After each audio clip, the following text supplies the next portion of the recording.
Ria Ricis telah melahirkan anak pertama pada Selasa, tanggal 26 Juli tahun 2022. Rencana Ria Ricis untuk melahirkan secara normal tidak diizinkan dokter karena air ketubannya kering. Selama hamil, Ria Ricis memang diketahui tetap aktif bekerja juga membuat konten di media sosial. Tapi, benarkah ibu hamil yang aktif bergerak bisa membuat air ketuban jadi kering atau selaputnya bocor? Dokter spesialis obstetri dan ginekologi Dr. Evander Ramon Utama, FMAS, Sep. OG, menegaskan bahwa pemahaman itu keliru. Ini yang paling omong kosong adalah dengan menyalahkan kesibukan dari ibu. Kita sering banget menemukan komplikasi dari suatu kehamilan, salah satunya air ketuban jadi sedikit yang disalahkan ibunya kecapean, kebanyakan aktivitas, kurang tidur. Padahal ini nggak ada hubungan dengan aktivitas ibu, jelasnya, dihubungi suara.com, Selasa, tanggal 26 Juli tahun 2022. Ia melanjutkan bahwa faktor paling sering dari kebocoran selaput ketuban karena infeksi jalan lahir.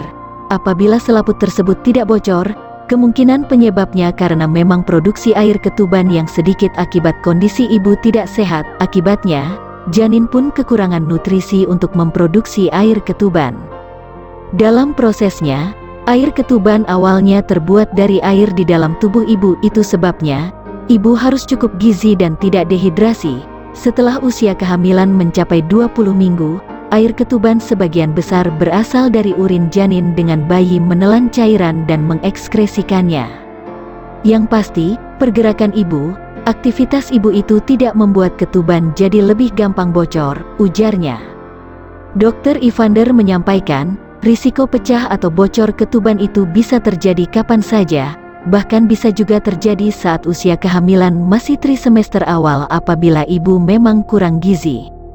Untuk mengetahui apakah jumlah air ketuban bagi janin cukup atau tidak, perlu dilakukan pemeriksaan kehamilan ke dokter secara rutin. Sebab, air ketuban kering tidak dapat dirasakan tanda-tandanya oleh ibu. Berbeda apabila selaput ketuban bocor, biayanya akan dirasakan ibu dengan keluarnya cairan lewat vagina. Air ketuban abis gejalanya tidak langsung dirasakan oleh ibu karena berkurangnya ketuban itu biasanya gradual, pelan-pelan, kecuali terjadi pecah selaput ketuban. Kalau itu terjadi pasti ibu berasa tiba-tiba keluar air, seperti pipis yang tidak tertahan, jelasnya.